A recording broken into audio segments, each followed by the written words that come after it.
ಇಲ್ ನೋಡಿ ರಾಣಿ ಮುನ್ಮುನ್, ಇದು ಬನಾರಸ್ ಸೀರೆ. ಇದರ ಒಂದೊಂದು ಎಳೆಯು ಸ್ವರ್ಣದ್ದು.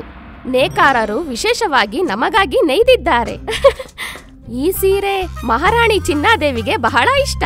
ಆದರೆ ಮಹಾರಾಜರು ನಮಗಾಗಿ ಕೊಡಿಸಿದ್ದಾರೆ ಅಲ್ವೇ ಮಹಾರಾಣಿ ಚಿನ್ನಾದೇವಿ? ಇದನ್ ನೋಡಿ ರಾಣಿ ಮುನ್ಮುನ್, ಇದು ವಿಶ್ವದ ಅತ್ಯಂತ ಅಮೂಲ್ಯ ಹಾರ. ವಿಶೇಷವಾಗಿ ಸ್ವರ್ಣಕಾರ ನಮಗಾಗಿಯೇ ಮಾಡಿದ್ದು. ಕೆಲವೊಮ್ಮೆ ನಾವು ಅಂದ್ಕೊಳ್ತೇವೆ ಈ ರೀತಿಯ ಹಾರ ಮಹಾರಾಣಿ ತಿರುಮಲಾಂಬ ಬಳಿಯೂ ಇರ್ಬೇಕಿತ್ತು ಅಂತ, ಅಲ್ವಾ ಮಹಾರಾಣಿ ತಿರುಮಲಾಂಬ? ನಮಗೆ ಈ ಹಳೆ ಶೈಲಿಯ ಹಾರ ಸ್ವಲ್ಪವೂ ಇಷ್ಟವಿಲ್ಲ. ನೀವು ಈ ಬಳೆ ನೋಡಿ, ಇದು ಮುತ್ತು ರತ್ನ ವಜ್ರಖಚಿತ ಬಳೆ. ಇದು ಮಹಾರಾಣಿ ಚಿನ್ನಾದೇವಿಯವರಿಗೆ ಬಹಳ ಇಷ್ಟ. ಆದರೆ ಮಹಾರಾಜರು ನಮಗೆ ಇದನ್ನು ನೀಡಿದ್ದಾರೆ.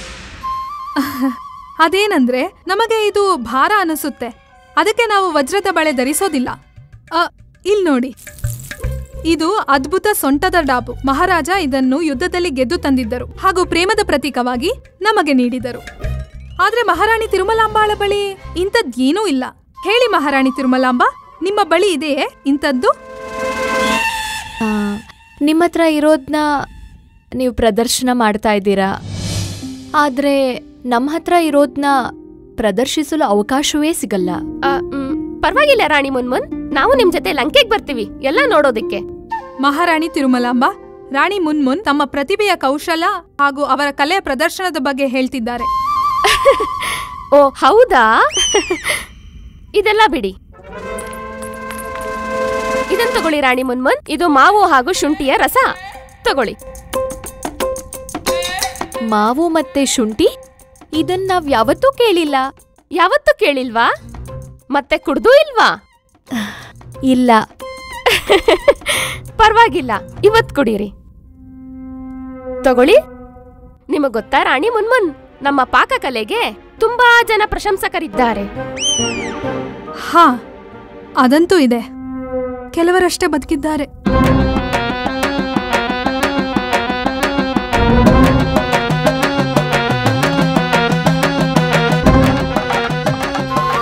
ಕುಡೀರಿ.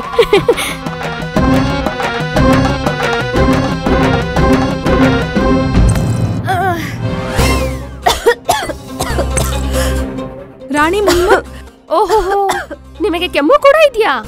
ಪರವಾಗಿಲ್ಲ, ಈ ಮಾವು ಮತ್ತು ಶುಂಠಿಯ ರಸದಿಂದ ನಿಮ್ಮ ಎಲ್ಲಾ ಕೆಮ್ಮು ಮಾಯವಾಗುತ್ತದೆ. ಆದ್ರೆ ಮಹಾರಾಣಿ ತಿರುಮಲಾಂಬ, ಈ ಕೆಮ್ಮು ನಿಮ್ಮ ಈ ರಸ ಕುಡಿದ್ಮೇಲೆ ಬಂದಿದೆ ಅಲ್ವಾ? ಮಹಾರಾಣಿ ಅವರಿಗೆ ಜಯವಾಗ್ಲಿ. ಮಹಾರಾಜ ಧರ್ಮಪಾಲರು ಪತ್ನಿಯನ್ನು ಭೇಟಿಯಾಗಲು ಬಯಸುತ್ತಿದ್ದಾರೆ. ಮಹಾರಾಜ ಧರ್ಮಪಾಲರು? ಆದ್ರೆ ಅವರು ತಿರುಪ್ತಿಗೆ ಪ್ರಸ್ಥಾನ ಮಾಡಿದಾರಲ್ವಾ? ಡಿಕ್ಕಾ ಡಿಕ್ಕಾ ಡುನ್ನ, ಏನಾಯ್ತು ಮುನ್ಮುನ್ ಅವ್ರಿಗೆ? ಏನಾಯ್ತು? ಯಾರಾದ್ರೂ ಬೇಗ ಹೋಗಿ ವೈದ್ಯರನ್ನು ಕರೆಸಿ ನೋಡಲಿ ನಮ್ಮ ರಾಣಿಗೆ ಏನಾಗಿದೆ ಎಂದು. ಮಹಾರಾಜ, ನಮ್ಗೇನೂ ಆಗಿಲ್ಲ, ನಾವು ಆರಾಮಾಗಿದ್ದೀವಿ. ತಾವಂತೂ ತಿರುಪ್ತಿಗೆ ಪ್ರಸ್ಥಾನ ಮಾಡಿದಿರಲ್ವಾ? ಮತ್ತೆ ಇಲ್ಲಿ ಹೇಗೆ? ಹಾ, ನಾವು ತಿರುಪತಿ ಬಾಲಾಜಿಗೆ ಹೋಗಲು ಪ್ರಸ್ಥಾನ ಮಾಡುತ್ತಿದ್ದೆವು. ನಿಮ್ಮ ನೆನಪಾಯಿತು, ಅದಕ್ಕೆ ಮರಳಿ ಬಂದೆವು. ಒಳ್ಳೇದಾಯ್ತಲ್ವಾ ರಾಣಿ? ನಿಮ್ಮನ್ನ ಈ ಅವಸ್ಥೆಯಲ್ಲಿ ಬಿಟ್ಟು ನಾವು ಹೋಗ್ಲಿಲ್ಲ. ಮಹಾರಾಜ ಧರ್ಮಪಾಲರೇ, ರಾಣಿ ಮುನ್ಮುನ್ ಆರೋಗ್ಯವಾಗಿದ್ದಾರೆ. ಅವರಿಗೇನೂ ಆಗಿಲ್ಲ, ಕೇವಲ ಸ್ವಲ್ಪ ಕೆಮ್ಮಿದೆ, ಅದು ಬೇಗ ಗುಣವಾಗುತ್ತೆ. ಮಹಾರಾಣಿ ಚಿನ್ನಾದೇವಿ ಅವರೇ, ಕೆಮ್ಮು ಅದರಿಂದ ಗಂಟಲು ಹಾಳಾಗುತ್ತದೆ, ಜ್ವರನೂ ಬರಬಹುದು. ಆಮೇಲೆ ಜ್ವರ ಜಾಸ್ತಿ ಆದ್ರೆ ಆಮೇಲೆ ಏನೇನಾಗುತ್ತೆ ಗೊತ್ತಾ? ಮಹಾರಾಜ, ನಮ್ಗೇನೂ ಆಗಿಲ್ಲ. ನೀವು ತಿರುಪತಿಗೆ ಹೊರಡಿ. ಈ ಹರಕೆ ತೀರ್ಸೋ ಕಾರ್ಯಕ್ರಮ ಅಧಿಕ ಮಹತ್ವಪೂರ್ಣ. ನೀವು ಹೋಗ್ದಿದ್ರೆ ನನ್ನ ಮೇಲಾಣೆ. ಮಹಾರಾಜ ಧರ್ಮಪಾಲರೇ, ನೀವಿಲ್ಲಿದ್ದೀರಾ? ನಾವು ನಿಮ್ಮನ್ನು ಎಲ್ಲಾ ಕಡೆ ಹುಡುಕಿದೆವು. ನಮ್ಮ ಸೈನಿಕರು, ನಮ್ಮ ಅಶ್ವಗಳು ನಿಮ್ಮದೇ ಪ್ರತೀಕ್ಷೆಯಲ್ಲಿದ್ದಾರೆ. ತಿರುಪತಿ ಬಾಲಾಜಿಗೆ ಹೋಗಬೇಕಲ್ಲವೇ ನೀವು? ಮಿತ್ರ, ನಾವು ಹೊರಡುವ ಮುನ್ನ ರಾಣಿಗೆ ವಿದಾಯ ಹೇಳುವುದನ್ನೇ ಮರೆತು ಬಿಟ್ಟೆವು, ಅದಕ್ಕೆ ವಾಪಸ್ ಬಂದ್ವಿ. ಹಾ, ವಿದಾಯ ಹೇಳಿದ್ದಾಯ್ತಲ್ವಾ? ಈಗ ಹೊರಡಬಹುದು ತಾನೆ? ಈ ವಿದಾಯದ ನೋವನ್ನ ಹೇಗೆ ಸಮಾಧಾನ ಮಾಡಿಕೊಳ್ಳಲಿ? ಮಹಾರಾಜ, ನೀವು ನಿಶ್ಚಿಂತೆಯಿಂದಿರಿ. ನೀವು ತಿರುಪತಿಗೆ ಹೋಗಿ ಮರಳುವವರೆಗೂ ನಿಮ್ಮ ರಾಣಿ ಸುರಕ್ಷಿತ ಇರ್ತಾರೆ, ಅರ್ಥಾತ್ ಸುರಕ್ಷಿತವಾಗಿರ್ತಾರೆ. ಮಹಾರಾಜ, ಹೋಗಿ, ದಯವಿಟ್ಟು ಹೋಗಿ. ದಿಕ್ಕ ದುನ್ನ, ಬನ್ನಿ. ಮಹಾರಾಜ, ಇಲ್ಲಿ ಈ ಕಡೆಯಿಂದ.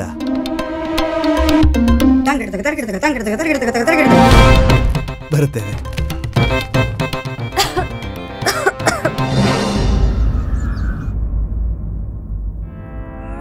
ಗುಂಡಪ್ಪ, ಯೋಚಿಸ್ತಿದ್ದೀನಿ, ಇವತ್ತೇನು ಇಂದು ನನ್ನ ಜನ್ಮದಿನವಲ್ಲ, ನಮ್ಮ ವಿವಾಹ ವಾರ್ಷಿಕೋತ್ಸವವೂ ಅಲ್ಲ, ಮತ್ತೆ ಖಾದ್ಯಗಳು ಹಾಗೂ ಮೃಷ್ಟಾನ್ನದ ಇಷ್ಟು ದೊಡ್ಡ ಸೇನೆ ಯಾವುದರ ಪ್ರಯುಕ್ತ ಗೊತ್ತಿಲ್ಲ ಲಾಮ. ಶಾರದಾ ಬೆಳಗ್ಗೆಯಿಂದ ಖುಷಿಯಾಗಿದ್ದಾಳೆ. ಏನು? ರಾಮ, ಪತ್ನಿ ಕಾರಣ ಇಲ್ಲದೆ ಖುಷಿ ಆಗೋದು ಅವಳ ಕೋಪಕ್ಕಿಂತ ಅಧಿಕ ಅಪಾಯ. ಹಾ ಬಂಧು, ನಿನ್ ಮತ್ ಸತ್ಯ.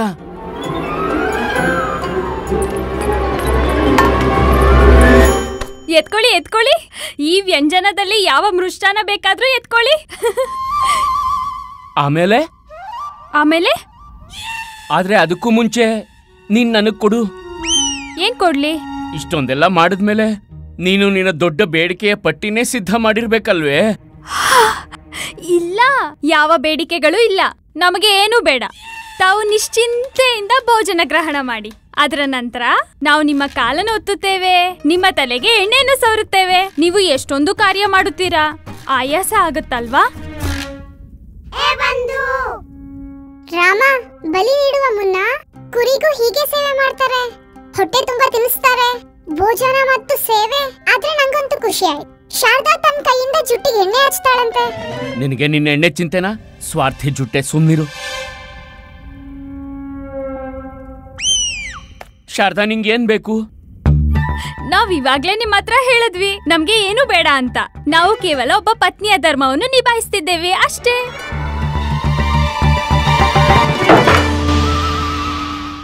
ಇವಳು ನಿನ್ನನ್ನು ತನ್ನ ಕಾರ್ಯದಿಂದ ಪುಸಲಾಯಿಸುತ್ತಿದ್ದಾಳೆ. ನೀನು ಅವನಿಗೆ ಏತಕ್ಕೆ ಹೇಳುತ್ತಿಲ್ಲ? ನಿನಗೆ ಈಗ ಶ್ರೀಲಂಕಾದ ಮಹಾರಾಣಿ ಮುನ್ಮುನ್ನ ಭೇಟಿಯಾಗಬೇಕೆಂದು. ಆಹಾ, ಈಗ ಗೊತ್ತಾಯ್ತು ವಿಷಯ ಏನಂತ. ರಹಸ್ಯಗಳ ದೇವಿ ಶಾರದಾ ದೇವಿ ಈ ಆಯೋಜನೆಯ ರಹಸ್ಯ ಇದೆ ತಾನೇ? ಕೇಳಿದೀನಿ, ಮಹಾರಾಣಿ ತುಂಬಾ ಸುಂದರವಾಗಿದ್ದಾರಂತೆ. ನಾವು ಅವರನ್ನ ಭೇಟಿ ಮಾಡಬೇಕು. ಯಾಕೆ? ನೀನ್ ಅವ್ರ ಸಂಬಂಧಿನ ಅಥವಾ ಸಂಗ್ರಹಾಲಯದಲ್ಲಿರೋ ವಸ್ತುನ ನೀನ್ ಹೋಗಿ ನೋಡೋದಕ್ಕೆ? ನಾವು ಅವರೊಂದಿಗೆ ಸ್ನೇಹ ಮಾಡಬೇಕು. ಅವರನ್ನು ಭೇಟಿ ಮಾಡಲು ಕರೆದುಕೊಂಡು ಹೋಗಿ. ನಿಂಗ್ ಗೊತ್ತಾ ಅವ್ರು ಯಾರಂತ? ಅವರು ಮಹಾರಾಜರ ಮಿತ್ರರ ಪತ್ನಿ. ಮಹಾರಾಜರ ಮಿತ್ರ. ಸ್ನೇಹ ಮಾಡೋ ಯಾವ ಅವಶ್ಯಕತೆನೂ ಇಲ್ಲ. ಹಾಗಾದ್ರೆ ನೀವು ನನ್ನನ್ನು ಅವರನ್ನು ಭೇಟಿ ಮಾಡಲು ಕರೆದುಕೊಂಡು ಹೋಗೋದಿಲ್ಲವೇ? ಇಲ್ಲ ಇಲ್ಲ ಇಲ್ಲ, ನಡಿ ಗುಂಡಪ್ಪ. ನೋಡು ಗುಂಡಪ್ಪ, ಬಂದ್ಲು ತನ್ ಸೊಸೆ ರಕ್ಷಕಿ. ಏನಾಯ್ತು ಅಮ್ಮೇಶ್ವರಿ? ಅಯೋಗ್ಯ. ನಾವಲ್ಲ, ಅಮ್ಮ ಹೇಳ್ತಿರೋದು. ಶಾರದಾ ನಿನ್ಗಾಗಿ ಇಷ್ಟೆಲ್ಲ ಮಾಡ್ತಾಳೆ, ಮತ್ತೆ ನೀನಿದ್ಯಾ? ಅವಳ ಚಿಕ್ಕ ಆಸೆಯನ್ನು ಪೂರ್ಣಗೊಳಿಸಲು ಆಗುತ್ತಿಲ್ಲವೇ ನಿನಗೆ? ಇವಳು ನಿನ್ನ ಜೊತೆ ಬರುವುದರಿಂದ ನಿನ್ನ ಗೌರವ ಹೆಚ್ಚಾಗುತ್ತದೆ. ಅಮ್ಮ, ಈಶ್ವರನ ಕೃಪೆಯಿಂದ ನನಗೆ ಮೊದಲಿಂದಲೂ ಬಹಳ ಗೌರವ ಇದೆ. ಏನ್ ಗೌರವ? ಯಾವಾಗಲೂ ದರ್ಬಾರಿನಿಂದ ಉಚ್ಚಾಟನೆ ಆಗ್ತಿರ್ತೀಯ. ತಿಳಿಯುತ್ತಿಲ್ಲವೇ ನಿನಗೆ? ಸಂಧ್ಯಾ ಕಾಲ ಮನೆಗೆ ಮರಳಿ ಬರುವೆ, ದಿನಪೂರ್ತಿ ಕೋಣೆಯಲ್ಲಿ ಬಾಗ್ಲಾಕೊಂಡಿರುವೆ. ಬಚ್ಚಿಟ್ಟ ದನ ಹಾಗೂ ಹೆಣ್ಣಿನ ಮನ ಯಾರಿಗೂ ಅರ್ಥ ಆಗಲ್ಲ. ಮಾಡ್ಕೋ ನಿನ್ನ ಇಚ್ಛೆ ಪೂರ್ತಿ. ಸತ್ಯ? ಆದ್ರೆ ನಾವು ಮಹಾರಾಣಿಯನ್ನು ಹೀಗೆ ಭೇಟಿಯಾಗಲು ಹೇಗೆ ಸಾಧ್ಯ? ನಾವು ತಯಾರಾಗಿ ಬರುತ್ತೇವೆ, ನೀವು ಸ್ವಲ್ಪ ಕ್ಷಣ ಇಲ್ಲೇ ಕಾಯಿರಿ. ನಾವು ಸದ್ಯ ಬೇಗನೆ ಬರುತ್ತೇವೆ. ಅಮ್ಮ. ಅರೆ, 1 ಗಂಟೆ ಬೇಕಂತೆ ತಯಾರಾಗೋಕೆ. 1 ಗಂಟೆವರೆಗೂ ಏನ್ ಮಾಡೋಣ? ಸರಿ ಬಾ, ಭೋಜನ ಮಾಡೋಣ.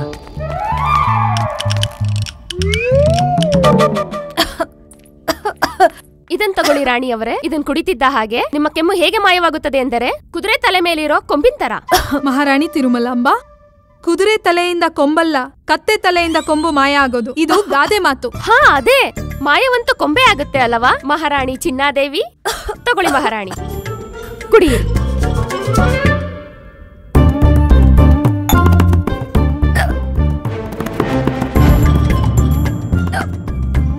ಈಗೇನಾಯ್ತು?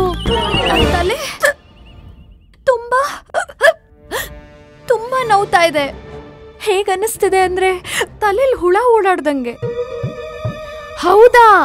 ನಮ್ಗೆಲ್ಲ ಅರ್ಥ ಆಯ್ತು. ಇದಕ್ಕೂ ಉಪಾಯವಿದೆ ನಮ್ಮ ಹತ್ತಿರ. ನಾವು ಈಗಲೇ ಬರುತ್ತೇವೆ. ರಾಣಿ ಮುನ್ಮುನ್, ನಾವೀಗಲೇ ರಾಜವೈದ್ಯರನ್ನು ಕರೆದುಕೊಂಡು ಬರುತ್ತೇವೆ. ನಿಂತ್ಕೊಳ್ಳಿ. ಮಹಾರಾಣಿ ಚಿನ್ನಾದೇವಿ, ಯಾವ ವೈದ್ಯರನ್ನು ಕರೆಸುವ ಅವಶ್ಯಕತೆ ಇಲ್ಲ. ನಮ್ಮ ಈ ಮೆಂತ್ಯ ಇಂಗು ಮೆಣಸಿನ್ಕಾಯಿ ಕಷಾಯ ಇದೆಯಲ್ಲ, ಇದು ಎಲ್ಲಾ ಸರಿ ಮಾಡುತ್ತದೆ. ತಗೊಳ್ಳಿ. ಮಹಾರಾಣಿ ತಿರುಮಲಾಂಬ, ನಾವು ರಾಜವೈದ್ಯರನ್ನು ಕರೆಸಲು ಬಿಡಿ. ನಮಗೆ ಭಯವಾಗುತ್ತಿದೆ. ನಿಮ್ಮ ಈ ಕಷಾಯದಿಂದ ಅನರ್ಥ ಆಗೋ ತರ ಕಾಣ್ತಿದೆ. ಮಹಾರಾಣಿ ಚಿನ್ನಾದೇವಿ, ನಿಮಗೆ ನಾವು ಮಾಡಿರುವ ಕಷಾಯದ ಮೇಲೆ ಸ್ವಲ್ಪವೂ ವಿಶ್ವಾಸವಿಲ್ಲವೇ? ಮಹಾರಾಣಿ ತಿರುಮಲಾಂಬ, ನಮಗೆ ನಿಮ್ಮ ಮೇಲೆ ಪೂರ್ಣ ವಿಶ್ವಾಸವಿದೆ. ಆದ್ರೆ ನೀವು ಮಾಡಿರೋ ಈ ಕಷಾಯದ ಮೇಲೆ ವಿಶ್ವಾಸ ಇಲ್ಲ. ಏನು? ಮಹಾರಾಣಿ, ನಮ್ಮ ಮಾತಿನ ಅರ್ಥ, ರಾಣಿ ಮುನ್ಮುನ್ ಬೇರೆ ದೇಶದಿಂದ ಇಲ್ಲಿಗೆ ಬಂದಿದ್ದಾರೆ. ಹಾಗೂ ಒಂದೊಂದು ದೇಶದ ನಾಗರಿಕರ ಸ್ವಾಸ್ಥ್ಯ ಅಲ್ಲಿನ ಗಾಳಿ ನೀರಿನ ಅನುಸಾರ ಭಿನ್ನವಾಗಿರುತ್ತದೆ. ಇಂಥ ಸ್ಥಿತಿಯಲ್ಲಿ ರಾಜವೈದ್ಯರು ಮಾತ್ರ ಅವರೇ ನಮಗೆ ಹೇಳಬಲ್ಲರು ರಾಣಿ ಮುನ್ಮುನ್ಗೆ ಯಾವ ಔಷಧಿ ನೀಡಬೇಕು, ಯಾವುದು ಬೇಡ ಅಂತ. ಹಾಗೂ ನಾವಿದನ್ನು ಮರೆಯಬಾರದು. ರಾಣಿ ಮುನ್ಮುನ್ ನಮ್ಮ ರಾಜ್ಯದ ಅತಿಥಿ. ಅದಕ್ಕಾಗಿ ನಾವು ರಾಜವೈದ್ಯರನ್ನು ಅವಶ್ಯವಾಗಿ ಕರೆಸಬೇಕು. ಎಲ್ಲಿವರೆಗೂ ರಾಜ್ಯವೈದ್ಯರು ಬರೋದಿಲ್ಲವೋ ಅಷ್ಟೊತ್ತರಲ್ಲಿ ನಾವು ಮಾಡಿರುವ ಕಷಾಯ ನಿಮ್ಮನ್ನು ಆರಾಮಾಗಿ ಇರಿಸುತ್ತದೆ. ತಗೊಳ್ಳಿ ರಾಣಿ ಮುನ್ಮುನ್, ನೀವೀ ಕಷಾಯನ್ನು ಕುಡಿಯಿರಿ. ಮಹಾರಾಣಿಗೆ ಜಯವಾಗಲಿ. ಪಂಡಿತ ರಾಮಕೃಷ್ಣ ಮತ್ತು ಅವರ ಪತ್ನಿ ಬಂದಿದ್ದಾರೆ. ಅವರನ್ನು ಶೀಘ್ರ ಕರೆತನ್ನಿ. ಪ್ರಣಾಮ ಮಹಾರಾಣಿಯವರೇ. ಪ್ರಣಾಮ ಪಂಡಿತ ರಾಮಕೃಷ್ಣ. ಏನಾಯ್ತು ಹಿರಿಯ ಮಹಾರಾಣಿಯವರೇ? ತಾವು ಬಹಳ ಚಿಂತೆಯಲ್ಲಿರುವಂತಿದೆ. ಹಾಗೂ ಈ ರಾಣಿ ಮುನ್ಮುನ್ ಇವ್ರೇನ್ ಕುಡಿತಿದ್ದಾರೆ? ಕಷಾಯ. ಕಷಾಯ? ಅರ್ಥಾತ್ ಕಿರಿಯ ಮಹಾರಾಣಿಯವರು ಮಾಡಿದ ಕಷಾಯ? ದೇವ್ರೆ, ಈಗೇನಾಗುತ್ತೆ? ನನ್ ತಲೆನೋವು ಮಾಯ ಆಯ್ತು. ನನ್ ಕೆಮ್ಮೂನು ಕಡಿಮೆ ಆಯ್ತು. ಈಗ ಆರಾಮಾಗಿದ್ದೀನಿ. ನೋಡಿದ್ರ ಪಂಡಿತ ರಾಮಕೃಷ್ಣ, ನಾವು ಕೈಯಾರೆ ತಯಾರಿಸುವ ಕಷಾಯದ ಕಮಾಲ್.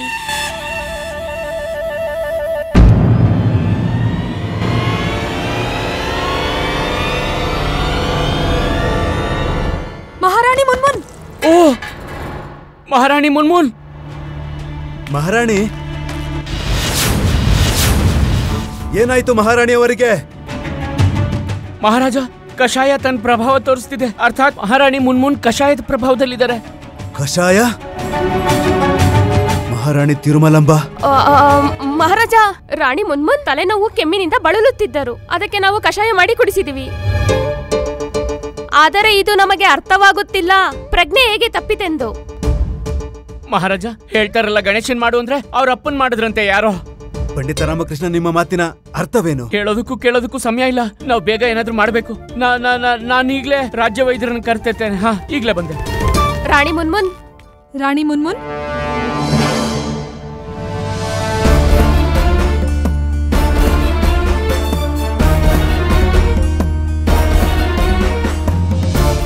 ಮಹಾರಾಜ, ರಾಣಿಯ ಸ್ಥಿತಿ ಹೇಗಿದೆ ಅಂದ್ರೆ ಯಾವುದೋ ಮಾನಸಿಕ ಆಘಾತವಾದಂತೆ. ಮಹಾರಾಜ, ನಾವು ನಮ್ಮ ಅಲೌಕಿಕ ಶಕ್ತಿಯಿಂದ ಇದನ್ನು ಕಂಡುಹಿಡಿಯಲು ಪ್ರಯತ್ನಿಸುತ್ತೇವೆ. ಈ ರಾಣಿಗಾಗಿರುವ ಆಘಾತವು ಏನೆಂದು? ರಾಜ್ಯ ವೈದ್ಯರೇ, ತಾವು ದಯಮಾಡಿ ರಾಣಿ ಮುನ್ಮುನ್ನರ ಚೈತನ್ಯ ವಾಪಸ್ ಬರೋ ಹಾಗೆ ಮಾಡಿ. ಅದರ ನಂತರ ಸ್ವಯಂ ಇವರ ಬಾಯಿಂದ ಇವರ ಆಘಾತದ ಬಗ್ಗೆ ತಿಳ್ಕೋಬಹುದು. ನಮಗೆ ಬಹಳ ಚೆನ್ನಾಗಿ ತಿಳಿದಿದೆ ಇವರಿಗೆ ಯಾವುದರಿಂದ ಆಘಾತವಾಗಿದೆ ಎಂದು. ಮಹಾರಾಣಿ ತಿರುಮಲಾಂಬ. ಹೌದು, ಹಾ, ನಾವು ನಿಮಗೆ ಹೇಳುತ್ತಿದ್ದೇವೆ, ಈ ನಿಮ್ಮ ಇದನ್ನು ಮಾಡುವ ಅದನ್ನು ಮಾಡುವ ಹಠವಿದೆಯಲ್ಲ. ನಾವು ಹೇಳುತ್ತಿದ್ದೇವೆ ಈಗಲೇ, ಈ ಕ್ಷಣವೇ ಇದನ್ನೆಲ್ಲ ಮರೆತು ಬಿಡಿ. ನಿಮಗೆ ತಿಳಿದಿದೆ ನೀವು ಮಾಡುವಂತಹ ಭೋಜನ ಮತ್ತು ವಿಶೇಷ ವ್ಯಂಜನದಿಂದ ಎಷ್ಟೊಂದು ಹಾನಿಕಾರಕವೆಂದು. ಯಾವುದೇ ವಿಷಕ್ಕಿಂತ ಕಮ್ಮಿ ಇಲ್ಲ ಅದು. ನಾವು ನಿಮ್ಮ ಭೋಜನದಿಂದ ಹೇಗೇಗೋ ಪಾರಾಗುತ್ತೇವೆ. ಆದರೆ ಈಗ ನಿಮ್ಮ ಭೋಜನದ ಕಾರಣದಿಂದ ಜನರಿಗೆ ಮಾನಸಿಕ ಆಘಾತ ಉಂಟಾಗುತ್ತಿದೆ. ಮಹಾರಾಣಿ ತಿರುಮಲಾಂಬ, ಇಂದಿನಿಂದ ನೀವು ಯಾರಿಗಾದರೂ ಭೋಜನ ಕೊಡುವುದಿರಲಿ, ನೀರನ್ನು ಕೊಡುವ ದುಸ್ಸಾಹಸ ಮಾಡಿದರೆ ನಮಗಿಂತ ಕೆಟ್ಟವ್ರು ಯಾರು ಇರೋದಿಲ್ಲ.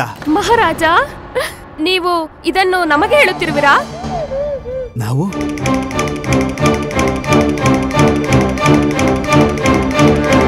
ನಾವು ಹೇಳಿದ್ದು ರಾಜ್ಯ ವೈದ್ಯರೇ, ಈ ಮಹಾರಾಣಿ ಮುನ್ಮುನ್ ಅವರು ಬೇರೆ ದೇಶದಿಂದ ಬಂದಿದ್ದಾರಲ್ಲ, ಬಹುಶಃ ಇಲ್ಲಿಯ ನೀರು ಗಾಳಿ ಹಾಗೂ ಅರಮನೆಯ ಭೋಜನದಿಂದ ಹೀಗೂ ಕೂಡ ಸ್ವಾಸ್ಥ್ಯ ಹಾಳಾಗಿರಬಹುದು. ಮಹಾರಾಜ, ಈ ಜಲವಾಯು ಪರಿವರ್ತನೆ ಮತ್ತು ಭೋಜನ ಪರಿವರ್ತನೆಯ ನೇರ ಪರಿಣಾಮ ಸ್ವಾಸ್ಥ್ಯದ ಮೇಲಾಗುತ್ತದೆ. ಹೌದಲ್ಲವೇ ರಾಜವೈದ್ಯರೇ? ಹೌದು ಮಹಾರಾಜ, ತಥಾಚಾರ್ಯರು ಸತ್ಯ ಹೇಳ್ತಿದ್ದಾರೆ. ಒಂದ್ ವೇಳೆ ಹೀಗಾಗಿದ್ರೆ ರಾಣಿ ಮುನ್ಮುನ್ ಅವರು ನಮ್ಮ ಅತಿಥಿ. ಇವರು ಕೇವಲ ಮತ್ತು ಕೇವಲ ಸಾತ್ವಿಕ ಭೋಜನವನ್ನ ಗ್ರಹಣ ಮಾಡುತ್ತಾರೆ. ಹಾಗೂ ಈ ಸಾತ್ವಿಕ ಭೋಜನದ ಜವಾಬ್ದಾರಿಯನ್ನು ನಾವು ಪಂಡಿತ ರಾಮಕೃಷ್ಣರಿಗೆ. ಹಾ ಮಹಾರಾಜ, ನಾವು ಸ್ವಯಂ ನಮ್ಮ ಕೈಯಾರ ಮೃಷ್ಟಾನ ಭೋಜನವನ್ನು ತಯಾರಿಸುತ್ತೇವೆ. ಇದೇ ಪ್ರಕಾರ ಅದೇ ಪ್ರಕಾರ ಎಲ್ರಿಗೂ ತುಂಬಾ ಚೆನ್ನಾಗಿ ಗೊತ್ತಾಗುತ್ತೆ ಈ ಶಾರದಾ ಎಷ್ಟು ಚೆನ್ನಾಗಿ ಸಾತ್ವಿಕ ಅಡಿಗೆ ಮಾಡ್ತಾಳೆ ಅಂತ. ಅದ್ಭುತ. ಇನ್ನು ಮುಂದೆ ಅರಮನೆಗೆ ಕರೆದುಕೊಂಡು ಬರುವ ಅವಶ್ಯಕತೆಯೇ ಇಲ್ಲ. ನಾವು ಸ್ವಯಂ ಬರುತ್ತೇವೆ ರಾಣಿ ಮುನ್ಮುನ್ನ ಭೋಜನ ತೆಗೆದುಕೊಂಡು.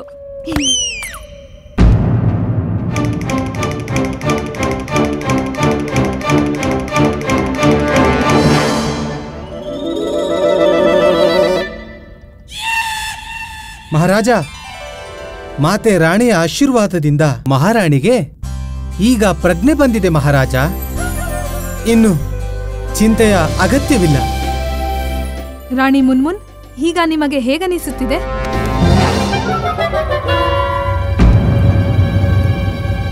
ಅದ್ಭುತ, ಅದ್ಭುತ. ತಾವು ಸಂಪೂರ್ಣ ನಿಶ್ಚಿಂತೆಯಿಂದ ಸ್ವಲ್ಪ ಸಮಯ ವಿಶ್ರಾಂತಿ ಪಡೆಯಿರಿ.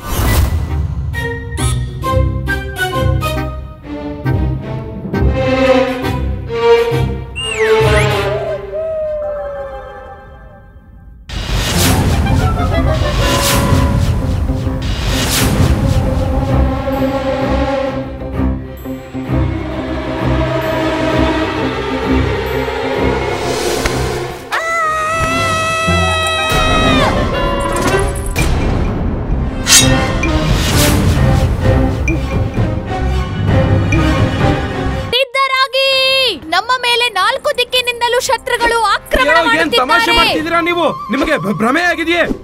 ಇದು ಈ ರಣರಂಗ ಕ್ಷೇತ್ರವಲ್ಲ, ಇದು ರಾಜ ಅರಮನೆ. ಹಾಗೂ ನಾವು ನಿಮ್ಮ ಅರ್ಥಾತ್ ನಾವೆಲ್ಲ ನಿಮ್ಮ ಮಿತ್ರರು. ರಾಣಿ ಮುನ್ಮುನ್, ನಿಮ್ಮನ್ನ ಈ ರೀತಿಯಲ್ಲಿ ಕಂಡು ನಮಗೆ ಬಹಳ ದುಃಖವಾಗುತ್ತಿದೆ. ಒಂದೊಮ್ಮೆ ನಿಮ್ಮ ಹೃದಯದಲ್ಲಿ ನಿಮಗೆ ನೋವು ಕೊಡೋ ವಿಷಯ ಅಂತದೇನಾದರೂ ಇದ್ದರೆ ದಯಮಾಡಿ ನಮಗೆ ತಿಳಿಸಿ. ನಿಮಗೆ ಸಹಾಯ ಮಾಡುತ್ತೇವೆ. ಭಗವಂತ ಶ್ರೀಕೃಷ್ಣ ಅರ್ಜುನನಿಗೆ ಹೇಳಿದ್ದ, ಶತ್ರುಗಳನ್ನು ಉಳಿಸದಿರು. ಯುದ್ಧವೇ ಧರ್ಮ, ಯುದ್ಧವೇ ಕರ್ಮ.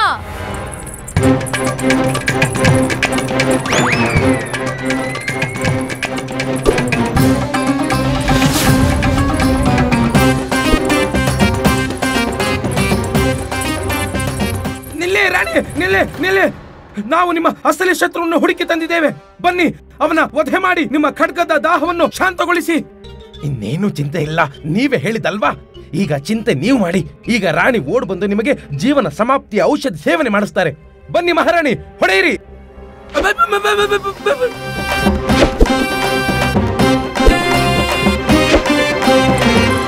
ಮಹಾರಾಣಿ ಅವರೇ, ಮಹಾರಾಣಿ ಮುನ್ಮುನ್, ನಿಮಗೆ ಧೈರ್ಯವಿದ್ರೆ ನೀವು ನನ್ನನ್ನು ಎದುರಿಸಿ. ನಾನು ನಿಮ್ಮನ್ನ ಧೂಳಿಪಟ ಮಾಡ್ತೀನಿ. ಪಂಡಿತ ರಾಮಕೃಷ್ಣರೇ, ಏನ್ ಮಾಡ್ತಾ ಇದ್ದೀರಿ? ಹುತ್ತಕ್ಕೆ ಯಾಕೆ ಕೈ ಹಾಕ್ತಾ ಇದ್ದೀರಾ? ಹಿರಿ ಮಂತ್ರಿವರ್ಯ, ಬನ್ನಿ.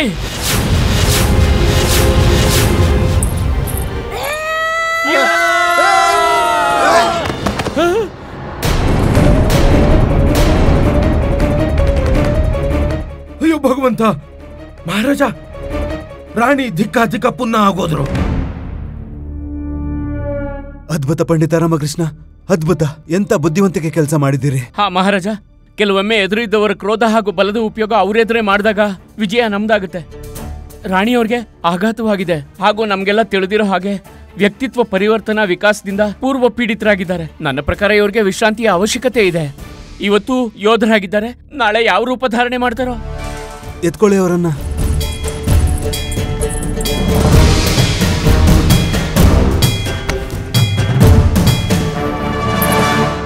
ನಮಗಂತೂ ಇದೇ ಸಂತೋಷದ ವಿಷಯ. ಮಹಾರಾಜ ಧರ್ಮಪಾಲರು ಈ ಸಮಯದಲ್ಲಿ ಇಲ್ಲಿಲ್ಲ. ನಾವು ಅವರಿಗೆ ಮಾತನ್ನು ನೀಡಿದೆವು ರಾಣಿಯನ್ನು ನೋಡಿಕೊಳ್ಳುವುದಾಗಿ. ಅವರು ಈ ಸಮಯದಲ್ಲಿ ಇಲ್ಲಿದ್ದರೆ ನಮ್ಮ ಬಗ್ಗೆ ಏನು ತಿಳಿಯುತ್ತಿದ್ದರು? ಮಹಾರಾಜ, ನನ್ನ ಪ್ರಕಾರ ರಾಣಿ ಮುನ್ಮುನ್ ಅವರ ಆರೋಗ್ಯ ದೃಷ್ಟಿಯಿಂದ ಇವರಿಗೆ ಪೂರ್ಣ ವಿರಾಮವೇ ಉತ್ತಮ ಔಷಧಿ ಹಾಗೂ ಇವರ ವಿಶ್ರಾಂತಿಗೆ ಯಾವುದೇ ರೀತಿಯ ಅಡ್ಡಿಯುಂಟಾಗಬಾರದು. ಸರಿಯಾಗಿ ಹೇಳಿದಿರಿ ಪಂಡಿತ ರಾಮಕೃಷ್ಣ. ಈಗ ನಾವು ಇಲ್ಲಿಂದ ಎಲ್ಲರೂ ಹೊರಡಬೇಕು. ರಾಣಿಯನ್ನು ಯಾರು ಕಾಣುವ ಅವಶ್ಯಕತೆ ಇಲ್ಲ. ಅವರು ಏಕಾಂತದಲ್ಲಿ ವಿಶ್ರಾಂತಿ ಪಡೆಯಲಿ. ಇವರ ಹತ್ತಿರ ಕೇವಲ ಇಬ್ಬರು ದಾಸಿಯರಿರಲಿ. ಮತ್ತೆ ಪಂಡಿತ ರಾಮಕೃಷ್ಣ, ಭೋಜನ ನಿಮ್ಮ ಮನೆಯಿಂದ ಬರಲಿ. ಈಗ ತಡರಾತ್ರಿ ಆಗಿದೆ. ನಾವೀಗ ಎಲ್ಲರೂ ಹೊರಡಬೇಕು.